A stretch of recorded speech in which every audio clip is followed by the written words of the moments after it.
Sa wakas, nakapasok na tayo. So, atong asawa may pag-usok. Oo. Ginahapon naman na nato. Sakto. Asawa ang mag-antos. Oo na siya, gender issue na siya. Oo. No?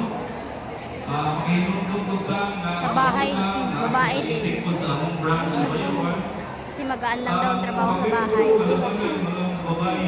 Kaya pambabae ang trabaho sa bahay.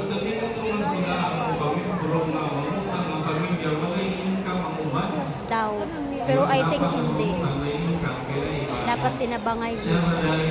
Ito, gaano karami ang pila. Ayan. Kung gaano karami ang pila. Meron pa dun sa labas. Parang hindi na tayo maabot sa check-up. Siguro parang makita mo dapat ay minasulod ang opera Daming sa ano, gender development. daming pila din sa check-up. Kaya hindi mo na siya na makatarungan. Hanggang dito na lang tayo sa ano. Nalipay ko sa mga kalakihan Sa pakikinig. Musmile sila.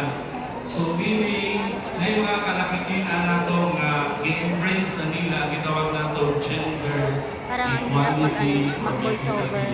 Ato sila katagan Tapos si nakikinig. Alright, kaya salamat. Mission, coordinate Dami and nating provide gender responsive daming programs member. and services to Maraming member. facilitate Busy din ang shuttle kasi nag-aano na ng ano, para sa opening salvo sa fiesta. Pag-provide o gender responsive programs. Ako hatagan importansya, kining medical mission nato